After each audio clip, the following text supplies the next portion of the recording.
36 വർഷങ്ങളുടെ കാത്തിരിപ്പിനൊടുവിൽ അർജന്റീന ലോക കിരീടം നേടിയിട്ട് ഇന്നേക്ക് ഒരു വർഷം.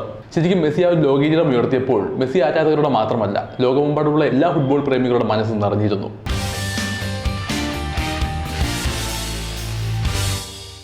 എല്ലാവരും പ്രതീക്ഷയോടെ കാത്തിരുന്നതാണ് മെസ്സിക്ക് ഒരു ലോകകപ്പ് കിരീടം നേടുക എന്നുള്ളത്. അത് ശരിക്കും അർജന്റീന ആരാധകരുടെയും മെസ്സി ആരാധകരുടെയും മാത്രം ഒരു വികാരമൊന്നുമല്ല, എല്ലാ ജനതയുടെയും ഒരു പൊതുവികാരമായിരുന്നു ആ ഒരു കാത്തിരിപ്പ്. എന്തായിരിക്കും ആ ഒരു റിസൾട്ട് എന്നുള്ളത്. മാത്രമല്ല, അത് വിജയം നേടിക്കഴിഞ്ഞ ഉടൻ തന്നെ നമ്മൾ കേരളത്തിലുള്ള എല്ലാ തെരുവീതികളിലും കണ്ടതാണ്. നമ്മൾ ആ ഒരു വിജയാഘോഷവും ഒക്കെ. അപ്പോൾ ആ ഒരു ഓർമ്മകളിലേക്ക് പോവുകയാണ്. മാത്രമല്ല, മെസ്സിക്ക് ആ ഒരു ലോക കിരീടം നേടേണ്ടത് എന്തുകൊണ്ടും വളരെ അദ്ദേഹത്തിൻ്റെ കരിയറിന് ഒരു പൂർണ്ണത ലഭിക്കേണ്ട ഒരു കാര്യം കൂടിയായിരുന്നു. തീർച്ചയായും ഇതിലിപ്പം അർജന്റീന ആരാധകരെ സംബന്ധിച്ച് നമ്മൾ പറയുകയാണെങ്കിൽ ലോകത്തെ ഏറ്റവും ക്ഷമാശീലരായ ആരാധകർ എന്നാണ് പൊതുവെ അറിയപ്പെടുന്നത്. കാരണം വർഷങ്ങളുടെ കാത്തിരിപ്പാണ്. 36 വർഷങ്ങൾക്ക് ശേഷമാണ് അവർ വീണ്ടും ചരിത്രം ജയിച്ചത്. അതുമാത്രമല്ല, നമ്മൾ നോക്കുകയാണെങ്കിൽ ഓരോ ലോകകപ്പിലും ഇപ്പം 2002-ലും 2006-ലൊക്കെ മികച്ച ടീമായിരുന്നു അർജന്റീനയ്ക്ക് ഉണ്ടായിരുന്നത്. വമ്പൻ താരനിരയായിരുന്നു. പിന്നെ അത് കഴിഞ്ഞിട്ട് 2010-ൽ സാക്ഷാൽ മറഡോണയുടെ ശിക്ഷണത്തിൽ മറഡോണ കോച്ചായി വന്നു. എന്നിട്ടും ലോകകപ്പ് നേടാൻ പറ്റില്ല. മെസ്സിയുടെ 5ാമത്തെ ഊഴത്തിലാണ് അദ്ദേഹം ലോക കിരീടം നേടിയത്. 35ാമത്തെ വയസ്സിൽ. മെസ്സിയെപ്പോലത്തെ ഒരു പ്രതിഭ, മെസ്സിയെപ്പോലെ ഒരു ലോക ഫുട്ബോൾ അടക്കി ഭരിച്ചൊരു താരത്തിന് അദ്ദേഹത്തിൻ്റെ 4 ലോകകപ്പിലും അദ്ദേഹത്തിന് നിരാശയായിരുന്നു. 2014-ൽ കപ്പിനും ചുണ്ടിനിടയിൽ ലോക കിരീടം നഷ്ടമായി. പിന്നീട് അതിനുശേഷം 2015-ലെയും 2016-ലെയും കോപ്പ അമേരിക്ക ഫൈനലിൽ അദ്ദേഹത്തിന് കാലിടറേണ്ടി വന്നു. അദ്ദേഹത്തിൻ്റെ ടീമിന് വലിയ നിരാശയായിരുന്നു. നിരാശയുടെ ഒരു കാലഘട്ടമായിരുന്നു. അതിനുശേഷം അദ്ദേഹം വീണ്ടും ഉയർത്തെഴുന്നേറ്റ് വന്നു. അർജന്റീന ഉയർത്തെഴുന്നേറ്റ് വന്നു. 2021-ലെ കോപ്പ അമേരിക്ക വിജയമാണ് ഇതിൽ ശരിക്കും അർജന്റീനയ്ക്ക് ഏറ്റവും നിർണായകമായത്. തീർച്ചയായും. കാരണം ഞങ്ങൾക്ക് കിരീടം നേടാൻ പറ്റുമെന്നുള്ള ആ ഒരു കോൺഫിഡൻസ് അർജന്റീന ടീമിന് വന്നത്. മെസ്സിക്ക് ചുറ്റും ഒരു പറ്റം കളിക്കാർ അവരുടെ ഏറ്റവും വലിയ ഊർജ്ജത്തോടെ കളിച്ച് ആ വലിയൊരു ലക്ഷ്യം, കാരണം മെസ്സിയുടെ ലക്ഷ്യം എന്ന് പറയുന്നത് അർജന്റീനയുടെയും ഓരോ അർജന്റീനൻ കളിക്കാരുടെയും ലക്ഷ്യമായിരുന്നു. അപ്പോൾ ആ രീതിയിൽ അവരൊരു പ്രൊജക്റ്റ് പോലെ സ്കലോണിയുടെ ശിക്ഷണത്തിൽ മുന്നോട്ട് പോയി. അപ്പോൾ ആ കോപ്പ അമേരിക്ക വിജയം, അതായത് അതും 1993-ന് ശേഷം ആദ്യമായിട്ടാണ് അർജന്റീന ഒരു അന്താരാഷ്ട്ര കിരീടം നേടുന്നത്, 28 വർഷങ്ങൾക്ക് ശേഷം. ശരിക്കും അതായിരുന്നു ഒരു ബ്രേക്ക് ത്രൂ. അപ്പോൾ അത് കഴിഞ്ഞപ്പോൾ അർജന്റീന, നമ്മൾ പറയല്ലോ വിജയം മണത്തു തുടങ്ങി എന്നൊക്കെ പറയുന്ന പോലെ, ഞങ്ങൾക്ക് സാധിക്കും, ഞങ്ങൾക്കൊരു കിരീടം നേടാൻ പറ്റും. പിന്നെ അറിയാലോ അർജന്റീനയുടെ ഗെയിം എൻ്റർലി ഡിഫറെൻ്റായി മാറി. കാരണം വികാരങ്ങൾക്കൊന്നും വലിയ ഇമ്പോർട്ടൻസ് കൊടുക്കാതെ പോസിറ്റീവായിട്ട്, അതായത് പ്രാക്ടിക്കലി എന്ത് ചെയ്യാൻ പറ്റും ആ രീതിയിൽ അവരുടെ ടാക്ടിക്സ് മാറ്റി. കാരണം വിജയം നേടുക എന്നുള്ളതാണ്. കാരണം നമ്മൾ കണ്ടല്ലോ ഒരു ഡിഫറെൻ്റ് ആയൊരു മെസ്സിയാണ് നമ്മൾ വേൾഡ് കപ്പിൽ കണ്ടത്. സാധാരണ മെസ്സി എന്ന് പറഞ്ഞാൽ എന്തെങ്കിലുമൊക്കെ ഈ പ്രകോപനമൊക്കെ ഉണ്ടായ തലകുനിച്ച് ഒന്നും മിണ്ടാതെ പോകുന്ന മെസ്സിയാണ്. പക്ഷേ ഇതിപ്പം അടിക്ക് തിരിച്ചടി എന്നുള്ള മത്സരമൊക്കെ വാൻഗാലുമായിട്ടുള്ള ഇതൊക്കെ നമുക്കറിയില്ല. അപ്പോൾ ആ ഒരു ബ്രാൻഡ് ന്യൂ മെസ്സി, ഒരു ബ്രാൻഡ് ന്യൂ അർജന്റീന ആയിരുന്നു കഴിഞ്ഞ ലോകകപ്പിൽ നമ്മൾ കണ്ടത്. അതുമാത്രമല്ല, ആദ്യ മത്സരത്തിൽ ഒട്ടും പ്രതീക്ഷിക്കാതെ സൗദി അറേബ്യയോട് 2-1 പരാജയപ്പെട്ടു. അത് ശരിക്കും വളരെ ഷോക്കായിട്ടുള്ള ഒരു കാര്യമാണ്. കാരണം എല്ലാവരും പ്രതീക്ഷയോടെ കാത്തിരിക്കുകയാണ് തുടക്കത്തിൽ ആ ഒരു മത്സരം. അപ്പോൾ സൗദി അറേബ്യ എന്ന് പറഞ്ഞാൽ വലിയ ടീമൊന്നുമല്ല, പക്ഷേ എന്നിട്ടും അവരോട് ആ ഒരു തോൽവി അടങ്ങിയപ്പോഴത്തേക്ക് ശരിക്കും ഒരു ആരാധകർ വലിയ ഷോക്കായി പോയി. തീർച്ചയായും. കാരണം ലോകകപ്പിൽ നിന്ന് ആദ്യ റൗണ്ടിൽ തന്നെ പുറത്താവും എന്നുള്ളൊരു ഇതിലേക്ക് പോയിരുന്നു കാര്യങ്ങൾ. കാരണം ആദ്യ മത്സരത്തിൽ പരാജയപ്പെടുന്നു. അർജന്റീന പ്രഷറിന് എങ്ങനെ അതിജീവിക്കും, മുൻ അനുഭവങ്ങളൊക്കെ പോലെ ഒരു നിരാശാജനകമായ രീതിയിലേക്ക് കാര്യങ്ങൾ പോകുമെന്നുള്ളൊരു ആശങ്കയുണ്ടായിരുന്നു. പക്ഷെ അവിടെ നിന്നാണ് മെക്സിക്കോയിലെ മത്സരത്തിൽ മെസ്സി ആ ഒരു ടേൺ അറൗണ്ട് ഉണ്ടാക്കിയത്. അതിനുശേഷം പിന്നെ പോളണ്ടിനെ തോൽപ്പിച്ചു. പിന്നെ പ്രീ ക്വാർട്ടറിലാണെങ്കിൽ നമുക്കറിയാം ഓസ്ട്രേലിയ നല്ല രീതിയിൽ പൊരുതി, പക്ഷേ ഓസ്ട്രേലിയ മറികടന്നു. പിന്നെ ക്വാർട്ടറിലെ വിജയം പറയേണ്ട ആവശ്യമില്ല, നെതർലൻഡ്സിനെതിരുള്ള ഒരു ഹൈ പ്രൊഫൈൽ മത്സരമായിരുന്നു. ശരിക്കൊരു ആവേശം, തിരതല്യ പോരാട്ടമായിരുന്നു. അതിൽ അവസാനം പെനാൽറ്റി ഷൂട്ടൗട്ടിലാണ് വിജയിക്കുന്നത്. പിന്നെ സെമിയിൽ ക്രൊയേഷ്യക്കെതിരെ, ക്രൊയേഷ്യ നമ്മൾ വിചാരിച്ചു വളരെ ബുദ്ധിമുട്ട് നിറഞ്ഞ ടീമാണ്, അർജന്റീനയ്ക്ക് ശരിക്കും ഒരു വെല്ലുവിളി ഉയർത്തുന്നു. പക്ഷേ അവരെ 3-0 പരാജയപ്പെടുത്താൻ മെസ്സിക്കും സംഘത്തിനും സാധിച്ചു. പിന്നെ ഒരുപക്ഷെ ലോകകപ്പ് ഫൈനൽ എന്ന് പറഞ്ഞ ഈ ഒരു ഫൈനൽ, അതായത് ഫ്രാൻസുമായുള്ള ഫൈനൽ ഒരുപക്ഷെ ലോകകപ്പിലെ തന്നെ ഏറ്റവും ആവേശകരമായ ഫൈനലായിരിക്കാം. അത്രയ്ക്കും, കാരണം 80 മിനിറ്റ് വരെ 2-0 മുന്നിൽ നിന്ന് അർജന്റീനയെ അവസാനം 2 ഗോളുകൾ തിരിച്ചടിച്ച് ഫ്രാൻസ് ഒപ്പമെത്തുന്നു. മത്സരം എക്സ്ട്രാ ടൈമിലേക്ക് പോകുന്നു. എക്സ്ട്രാ ടൈമിൽ വളരെ വലിയ എന്താ പറയുക സംഭവങ്ങളൊക്കെ നടക്കുന്നു. ഉദ്വേഗജനകമായ മുഹൂർത്തങ്ങൾ ഉണ്ടാകുന്നു.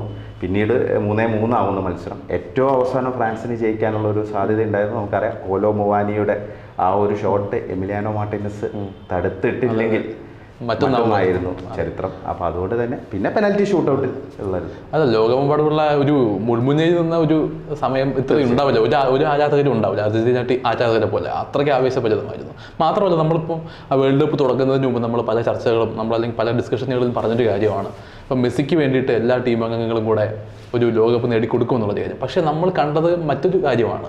കാരണം മെസ്സിയുടെ ഒരു ഒറ്റയാൾ പോരാട്ടമാണ് പല കളികളിലും നമ്മൾ കണ്ടത്. മാത്രമല്ല മെസ്സിയുടെ ആ ഒരു ഇൻവോൾവ്മെൻറ്റ്, അദ്ദേഹത്തിൻ്റെ ഡെഡിക്കേഷൻ, അതൊക്കെ ശരിക്കും പറഞ്ഞാൽ മറ്റ് ലോകകപ്പുകളെക്കാളും വളരെ വളരെ കൂടുതലായിരുന്നു എന്നാണ് എനിക്ക് തോന്നിയിട്ടുള്ളത്. തീർച്ചയായിട്ടും. കാരണം മെസ്സി വെറുതെ ഒരു ലോകകപ്പ് നേടിയതല്ല. പല പ്രമുഖ താരങ്ങൾ അവരുടെ പ്രഭാവകാലത്ത് അവർക്ക് ലോകകപ്പ് പോലെ എന്തെങ്കിലും നേടാൻ കഴിയാത്ത അവസ്ഥയുണ്ടാവും. പക്ഷേ അവസാനം അവർ യുവനിരയുടെ പിൻബലത്തിലൊക്കെ ലോകകപ്പ് നേടും. നമ്മൾ സ്പോർട്സിലൊക്കെ പല അനുഭവങ്ങളും ഉണ്ടായിട്ടുണ്ട്. പക്ഷേ മെസ്സിയെ സംബന്ധിച്ച് അങ്ങനെയല്ല. മെസ്സി 35-ാമത്തെ വയസ്സിലാണ് ഖത്തർ ലോകകപ്പ് കളിക്കുന്നത്. 35-ാമത്തെ വയസ്സിൽ അദ്ദേഹം ടീമിനെ മുന്നിൽ നിന്ന് നയിച്ചുകൊണ്ടാണ് ലോക കിരീടം എന്ന അദ്ദേഹത്തിൻ്റെ എക്കാലത്തെയും വലിയ സ്വപ്നം. അദ്ദേഹം പറഞ്ഞല്ലോ, വേൾഡ് കപ്പ് നേടിയതിന് ശേഷം എൻ്റെ ഏറ്റവും വലിയ സ്വപ്നം ലോകകപ്പ് നേടുക എന്നുള്ളത് മാത്രമായിരുന്നു. അർജൻറ്റീനയിൽ ലോകകപ്പ് തിരിച്ച് കൊണ്ടുവരിക എന്നുള്ളതായിരുന്നു 86-ന് ശേഷം. അത് അദ്ദേഹം നേടി. അത് നേടിയത് വെറുതെയല്ല. നേരത്തെ സൂചിപ്പിച്ച പോലെ തന്നെ 7 ഗോളും 3 അസിസ്റ്റുമാണ് മെസ്സിയുടെ സംഭാവന വേൾഡ് കപ്പിൽ. അദ്ദേഹമായിരുന്നു കഴിഞ്ഞ വേൾഡ് കപ്പിലെ ഏറ്റവും മികച്ച താരം. അത് ഗോൾഡൻ ബോൾ പുരസ്കാരം അദ്ദേഹം നേടി. അതുമാത്രമല്ല ഗോൾഡൻ ബൂട്ടിനും എംബാപ്പയ്ക്ക് തൊട്ടടുത്ത് തന്നെ അദ്ദേഹം ഉണ്ടായിരുന്നു. അതുമാത്രമല്ല എല്ലാ മേഖലയിലും. കാരണം മെസ്സി ശരിക്കും ഡൊമിനേറ്റ് ചെയ്യുന്നു. നമ്മൾ പറഞ്ഞാൽ ഓരോ മത്സരങ്ങളിലും മെസ്സി നേടുന്ന ഗോളുകൾ എന്ന് പറഞ്ഞാൽ ശരിക്കും ഡിസൈഡിങ് ആയുള്ള ഗോളുകളായിരിക്കും. കാരണം അതിനിർണായകമായ മുഹൂർത്തങ്ങളിൽ അതിനിർണായകമായുള്ള റിസൾട്ട് ഉണ്ടാക്കുന്ന ഒരു കളിയാണ് മെസ്സി ഈ ലോകകപ്പിൽ കാഴ്ചവെച്ചത്, കഴിഞ്ഞ ലോകകപ്പിൽ കാഴ്ചവെച്ചത്. അദ്ദേഹത്തിൻ്റെ ഓരോ ഗോളുകളും വൈറ്റലായുള്ള ടൈമിലായിരുന്നു. അതായത് വളരെ വെറുത്തായിട്ടുള്ള ഗോൾസാണ്. വെറും ഗോളുകളല്ല, ഗോളുകളുടെ എണ്ണത്തിൽ മാത്രമല്ല, അതിൻ്റെ വാല്യൂ കൂടെ നമ്മൾ നോക്കുമ്പോൾ പിന്നെ ടീമിനെ മുന്നിൽ നിന്ന് അദ്ദേഹം നയിച്ചു എന്നുള്ളതാണ്. കാരണം അദ്ദേഹത്തിന് ചുറ്റും ഒരു നല്ലൊരു യുവനിര. കാരണം നമ്മൾ നോക്കുകയാണ് 1986-ലാണ് ഇതിനു മുമ്പ് അർജന്റീന ലോകകപ്പ് നേടിയ മറഡോണയുടെ ഇതിഹാസ ടീം. മറഡോണയുടെ നമുക്ക് അറിയുന്ന കാര്യങ്ങളാണ്. പക്ഷേ ഈ ഒരു ടീമിനെ നമ്മൾ നോക്കുകയാണെങ്കിൽ ഈ ടീമിലെ 3 സീനിയർ താരങ്ങൾ എന്ന് പറയുന്നത് അവർ പോലും പക്ഷേ 1986-ന് ശേഷം ജനിച്ചവരാണ്. മെസ്സി 1987-ലാണ് ജനിച്ചത്. പിന്നെ നമുക്കറിയാമല്ലോ, ഒട്ടമെൻഡി ആണെങ്കിലും ഡിമരി ആണെങ്കിലും അവരും 88-ലാണ് ജനിച്ചത്. അപ്പോൾ അത് നോക്കുകയാണെങ്കിൽ 86-ന് ശേഷം ലോകകപ്പ് അർജന്റീന അവസാനമായി നേടിയതിന് ശേഷമുള്ള ഒരു ജനറേഷൻ, അതായത് അവർ ലോകകപ്പ് നേടിയതിന് ശേഷം ജനിച്ച ഒരു ജനറേഷനാണ്. അവരാണ് ഈ കിരീടം അർജന്റീനയ്ക്ക് നേടിക്കൊടുത്തത്. പിന്നെ ഈ മെസ്സിയുടെ ഒരു ഇത്, കാരണം മെസ്സി ലോകകപ്പ് നേടുക അദ്ദേഹത്തിൻ്റെ കരിയറിലൊരു പൂർണ്ണത. കാരണം നമുക്കറിയാം, ക്ലബ് ഫുട്ബോൾ അടക്കി ഭരിച്ച അല്ലെങ്കിൽ യൂറോപ്യൻ ഫുട്ബോൾ അടക്കി ഭരിച്ചൊരു താരമാണ് മെസ്സി. അദ്ദേഹത്തിന് നേടാൻ ചാമ്പ്യൻസ് ലീഗ് ആണെങ്കിൽ എല്ലാ മേഖലയിലും അദ്ദേഹം വളരെ മികച്ച രീതിയിൽ റെക്കോർഡുകളൊക്കെ തീർത്തും മുന്നോട്ട് പോയൊരു താരമാണ്. പക്ഷേ എല്ലാവരും ഒരു ചോദ്യചിഹ്നമായിട്ട് എപ്പോഴും മെസ്സിക്ക് മുന്നിൽ ഉയർത്തുന്ന, മെസ്സി ഒരു ലോകോത്തര താരം അല്ലെങ്കിൽ ലോക ഫുട്ബോൾ കണ്ട എക്കാലത്തെ മികച്ച താരം എന്ന് മെസ്സിയെ വിശേഷിപ്പിക്കണമെങ്കിൽ അദ്ദേഹത്തിന് ഒരു ലോക കിരീടം വേണമെന്നായിരുന്നു എല്ലാവരും പറഞ്ഞിരുന്നത്. പക്ഷേ അത് അദ്ദേഹം നേടുമോ, അതോ ഈ 35-ാം വയസ്സിൽ നേടുമോ എന്നുള്ളൊരു സംശയം ഒരുപാട് പേർക്കുണ്ടായിരുന്നു. പക്ഷേ അത് അദ്ദേഹം തിരുത്തി കുറിച്ചു. കാരണം അദ്ദേഹത്തെ സംബന്ധിച്ച് അദ്ദേഹം കരിയറിൽ പൂർണ്ണത നേടിയിരിക്കുകയാണ്. കാരണം ലോക കിരീടം നേടിയ മെസ്സി എന്ന് പറഞ്ഞാൽ വേറെ ലെവലാണ് നമുക്കറിയാം. കാരണം അതിനു മുമ്പ് അദ്ദേഹത്തിൻ്റെ നേട്ടങ്ങൾ നമുക്കറിയാം, അദ്ദേഹത്തിൻ്റെ പ്രതിഭ നമുക്കറിയാം. പക്ഷേ അദ്ദേഹത്തിന് ഒരു പ്രശ്നം ഉണ്ടായിരുന്നു. കാരണം അന്താരാഷ്ട്ര കിരീടമില്ല എന്നുള്ളതൊരു പ്രശ്നമായിരുന്നു. അത് 2021 അദ്ദേഹം തിരുത്തി കുറിച്ചു. അതിനുശേഷം ഒരു ഫൈനലിസ്റ്റ് എന്നുള്ളൊരു കിരീടം അദ്ദേഹത്തിന് നേടാൻ സാധിച്ചു. അപ്പോൾ അതിനുശേഷം ലോകകപ്പ് നേടാൻ പറ്റുമോ എന്നുള്ളതായിരുന്നു. പക്ഷെ അദ്ദേഹം ലോക കിരീടവും നേടി.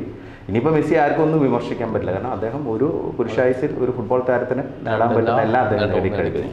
അപ്പോൾ അതുകൊണ്ട് തന്നെ അതൊരു അർജന്റീന ആരാധകരെ സംബന്ധിച്ച് അവർക്കൊരു ഡ്രീം കം ട്രൂ എന്നൊക്കെ പറയില്ല. കാരണം ഒരു ഫാൻറ്റസി പോലെ സംഭവിച്ചു, അത് റിയാലിറ്റിയായി മാറി എന്നുള്ളതാണ്.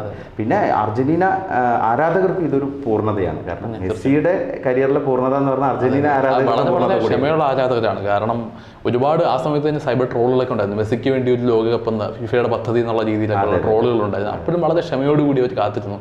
പക്ഷേ ആ ഒരു ഫൈനൽ പോരാട്ടത്തിൽ അങ്ങനെ നമുക്ക് പറയാൻ പറ്റില്ല. കാരണം പൊരുതി നേടിയ കിരീടമായിട്ട് തന്നെ അത് മാറി.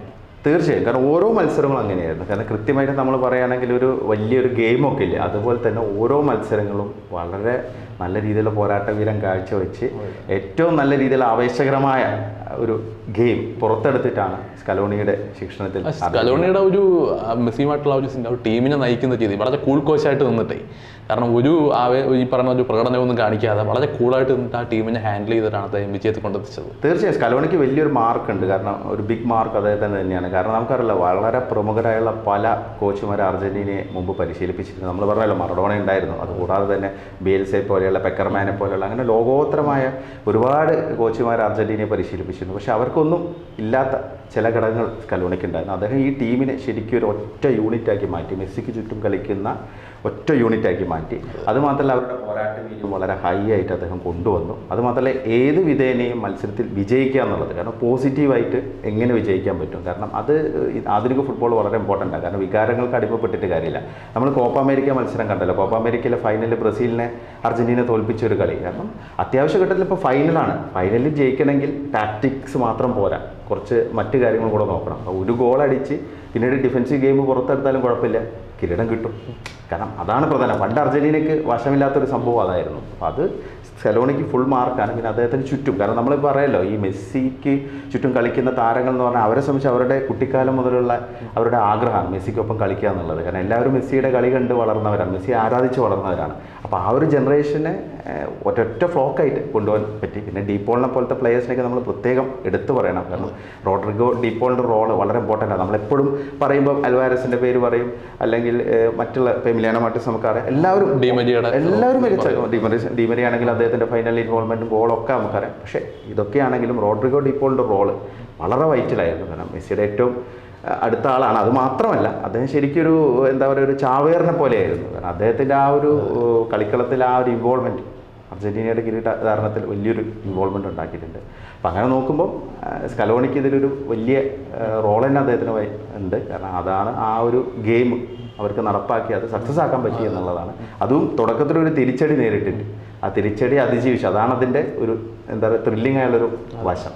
മാത്രമല്ല ഇപ്പം ചർച്ചയായിക്കൊണ്ടിരിക്കുന്ന മറ്റൊരു കാര്യം, അടുത്ത world cup 2026 world cup Messi കളിക്കുമോ എന്നുള്ളതാണ്. അപ്പോൾ എന്തായാലും മെസ്സി ഒരു വേൾഡ് കപ്പ് നേടി ഒരു പ്ലെയറായി മാറിക്കഴിഞ്ഞു, ഒരു പൂർണ്ണനായി മാറിക്കഴിഞ്ഞു. അപ്പോൾ 2026 എന്നുള്ളൊരു ക്വസ്റ്റ്യൻ മാർക്കായിട്ട് നിൽക്കുകയാണ്. അതെ, 2026 മെസ്സി കളിക്കുന്ന പറയുമ്പോൾ ആരാധകരെ സംബന്ധിച്ച് മെസ്സി എത്ര കാലം കൂടുതൽ കളിക്കുകയാണെങ്കിൽ സന്തോഷമായിരിക്കും. കാരണം മെസ്സിക്ക് അങ്ങനെ സാധിക്കും. കാരണം അദ്ദേഹത്തിൻ്റെ ശാരീരിക ക്ഷമത എല്ലാവർക്കും അറിയാം, അദ്ദേഹം സ്കില്ല് എല്ലാം അറിയുന്ന കാര്യങ്ങളാണ്. പക്ഷേ അങ്ങനെയാണെങ്കിൽ അതൊക്കെ എത്രത്തോളം യാഥാർത്ഥ്യമാവും എന്നുള്ളത് നമുക്കിപ്പോൾ ഒന്നും പറയാൻ പറ്റില്ല. കാരണം മെസ്സി പോലും കൃത്യമായിട്ടൊരു നിലപാട് 2026 ലോകകപ്പിനെ കുറിച്ച് പറഞ്ഞിട്ടില്ല. ഇനിയും 3 വർഷത്തോളം ഉണ്ട്.